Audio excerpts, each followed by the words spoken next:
So delighted to be joined by Chris Stout here at Gorbal Sound. And we worked together on a production called Tommy's Honour, which just won the BAFTA, for the Scottish BAFTA for Best Film of the Year, which is good news, eh? Great stuff. Yeah. Absolutely. I wanted to start off by asking, now, is the word fiddle actually a derogatory term? To refer to you as a fiddle player, is that the wrong? I wouldn't have said so, no. A fiddle or a violin, you know, it doesn't matter to me what the instrument is. It's the sound you make, I suppose. But when you introduce yourself to people and they ask you what you do, and other than saying I'm a musician, what would you say? Yeah, more often than not, maybe say the fiddle, but it depends what the perception of the person is that I'm talking to, maybe. So I don't know. I might just, if they're more inclined to say the violin, then I might just put them right and say the fiddle or whatever. I don't really know. Fantastic. And it is, just excuse my ignorance, but it is a violin. Yeah, it's the same instrument. Yeah, this is a violin made by a classically trained violin maker.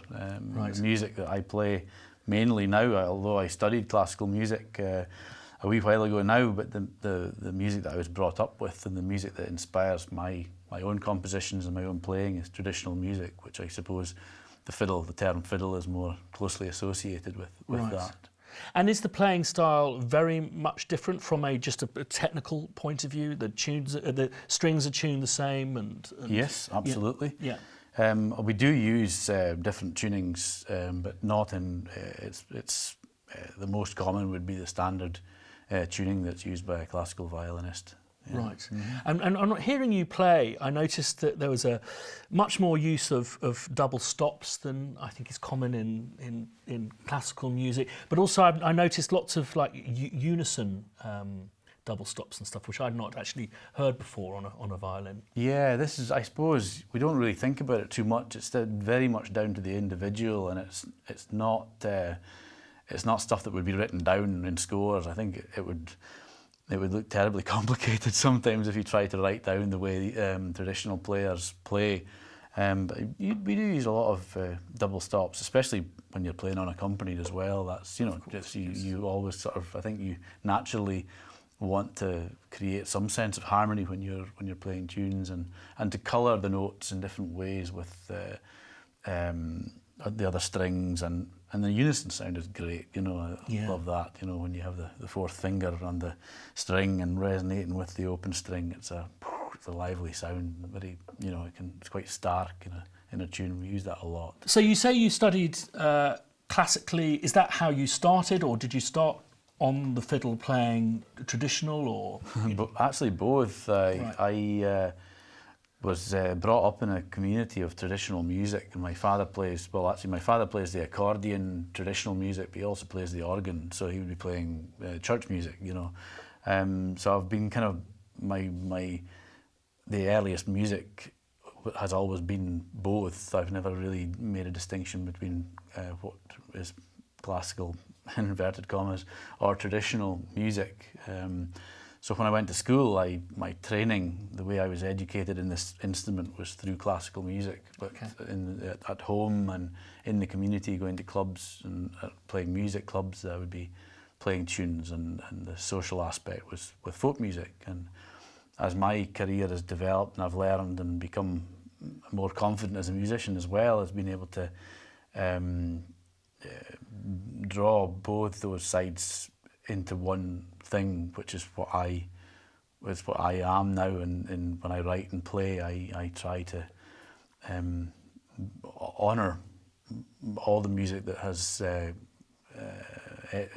been part of my journey so far, but also try and forget a little bit about what the styles, the pigeonholes are, and just enjoy what the result of that experience has been for me. So this is it's quite a difficult subject for me. I feel that there's a kind of tendency to be sensitive about these things, but I imagine it's not a transferable thing. You know, someone who is a classically trained violinist, can they be taught how to play traditional music as you understand it? Can someone who is a fantastic Western-style classical player from, say, Japan, can they be taught? You would use Japan as an example. That's the worst example, because when you go to Japan, they can play traditional music. You know, I've heard my own tunes getting played by Japanese people in pubs, and I was wondering, well, it sounds like me, you know. Right. Yeah, incredible. I think you can. I think if you're open, you're maybe a combination of being shown stuff, you know, about the tradition, maybe being a little bit taught, but also just being an open-minded musician. I think anybody can learn anything. Right. But would you say it's less of an academic exercise and more of an immersive one, more kind of an understanding, a sense of it possibly coming more from there than from there? Well, I would say that should be the way of any music, Western classical music included. Yeah. I think that that approach is, I mean, obviously we have techniques in all music that we have to learn, and maybe there are more so in classical music. The technical aspects of the music has been pushed further than in maybe more traditional styles, but that immersive way of learning, I think, is a fantastic thing. You know, it's what traditional musicians are highly evolved at is listening and feeling, and I think that's what serves the music. And I think the finest classical musicians are like that also. Yes. It's when you hear that music getting played, when I cease to be concerned of what kind of style of music I'm listening to, then I know I'm listening to the right performer, and that can be in any music, I think, you know. Right. Yeah, for sure. And would you describe, I think that a word that we bound around quite, I think probably flippantly, is the word Celtic. I mean, you can actually come from Shetland, which isn't... Well, our history is Norse, so our music has got that kind of Norse influence. We actually used to belong to Norway 500 years ago, a long time ago. But our culture, our dialect that we speak in at home, the place names, people's surnames, the music looks towards Scandinavia rather than to the Celtic. Okay. But my father is from Shetland, my mother is from Scotland. I have a love of both. They are different to me, the Shetland culture and Scottish culture. But I'm kind of proud to have both. And you were mentioning that you spend time in other parts of Europe where there is this tradition as well, Brittany, Galicia. For sure, yeah. I mean, that's the Celtic tradition. All the rocky outposts, basically, all the way out places. Brittany, it's amazing going to festivals in Brittany and hearing the music getting played. The pipes in Brittany, Galicia, Asturias. You know, obviously Ireland. We've got Wales, Manx tradition. I've just been talking about some of the great music that comes from the Isle of Man and all these places. It's an amazing link that we have all over these European rocky outposts. Yeah, European extremities. Excellent stuff.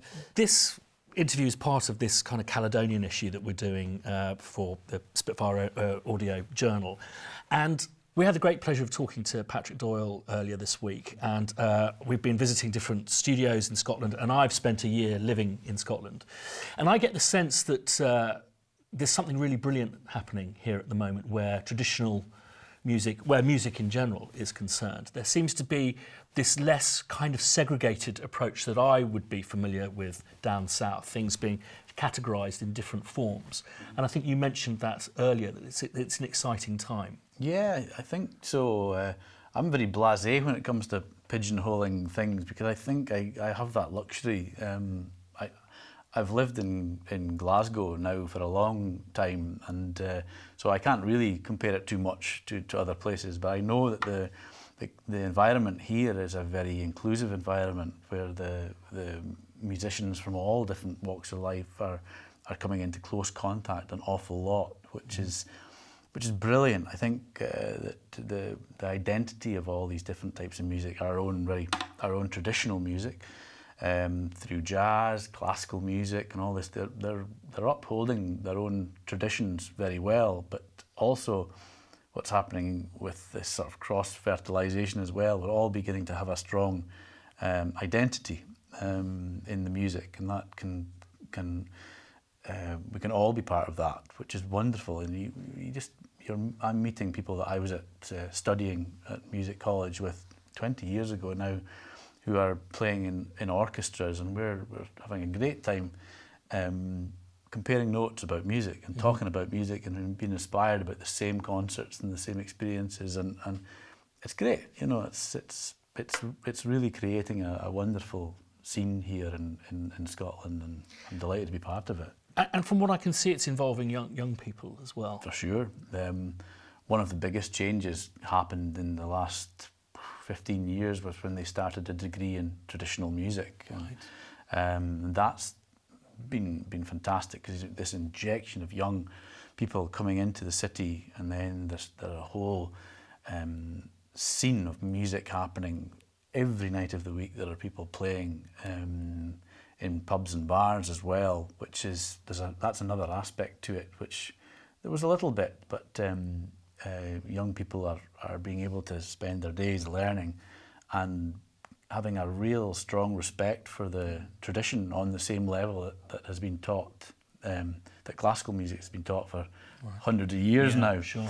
And it's wonderful to have that we can all walk away with the same degrees, because there's so much to learn about our tradition. So yeah, it's all helping. Festivals and all. I mean, it brings us back to there is the opportunity to immerse yourself, you know. Absolutely, yeah. I mean, playing when the festivals now, the biggest festival in Glasgow would be Celtic Connections. I mean, and Celtic is such the umbrella is becoming, you know, it's protecting a lot of people from the rain. There's a huge, it's covering so much now. It's what's so great about this Celtic thing, that orchestras are involved, jazz musicians, blues musicians, people from all over the world, every colour, every race, you know, is involved, because there's a connection with the music. It's kind of very heartfelt, and that's done a lot of good as well to excite people towards what we have in this country. Fantastic. Well, going back to Patrick Doyle, who speaks very highly. He's a great man. He is very good indeed. Now, you worked together on Brave. Yeah, we did, yeah. And I think something that I'm very interested in, and bringing it back to kind of my trade, is working with, I think, what we refer to within our little corner of the world, composers, working with specialist musicians. And the way I would define that are musicians that you don't put any phrasing on the music for. How did you work with Patrick on that particular project?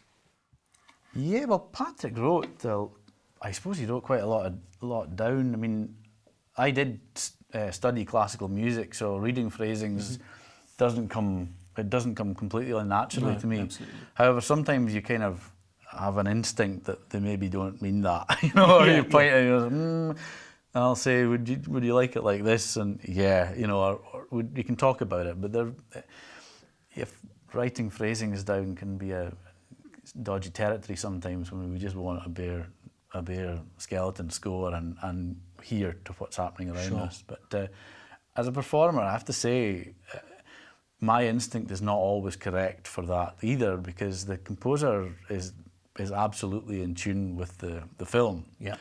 So I can't just walk into a situation and assume, because I've got this expertise, if you like, in this style of music, that I've got it all right. And sometimes guidance is very good, you know, and the conversation that you reach something together. The relationship between a composer and a performer is a close one. It always has been.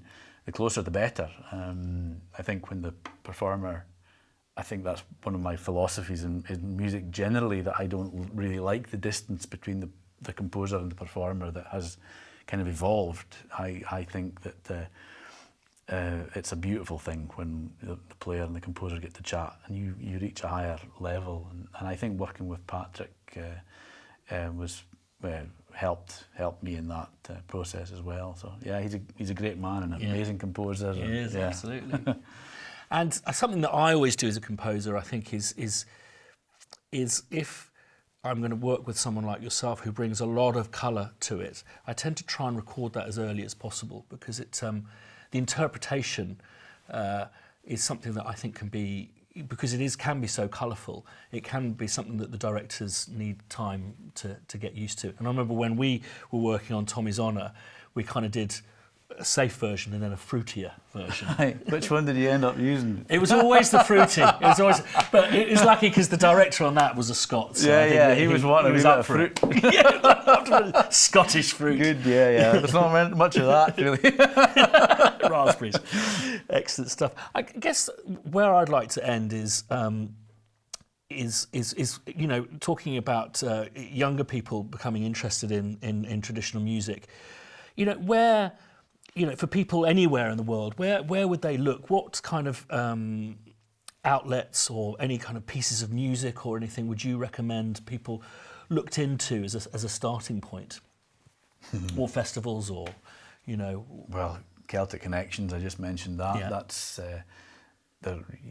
I would defy anybody to come and say that there wasn't something there for them to listen to. It's incredible. It's very inspiring. This has been a long journey for traditional music. It started a long time ago. We've got a lot of people to thank for where traditional music is now, but Celtic Connections was a big leap in taking traditional music firmly into the concert hall, and that giving it the credibility, the production values that came with other music genres. I think that was they put money into it. Then the musicians have self-respect and their performance standards goes up as well. Sure. The audiences start to come, and suddenly you've got concert halls packed to the gunnels with people watching incredibly sophisticated shows, which are at the core they are traditional music, but they're given all this amazing values. And I think that's the big thing. There's a level of sophistication now in traditional music that's very, very inspiring for people coming up. It's a great world to be coming into as a young musician. There's just so much. Yeah. Brilliant. And so, excuse me, so Celtic Connections is a festival, or? It is, yes. It's a festival that runs in January, from mid-January till almost early February. So it's about 3 weekends. Right. 3 weeks long, and that's where here in Glasgow. Right. Excellent. Yeah, there would be 20 concerts a night for 3 weeks or something. Wow. Yeah. Well, I'm just down the road, so I'll be along in January. Get on the train over to Glasgow. I would say. Brilliant stuff. Thanks so much for your time. No bother. It's an absolute pleasure. Brilliant. Yeah, good to see you again. Thank you. Brilliant.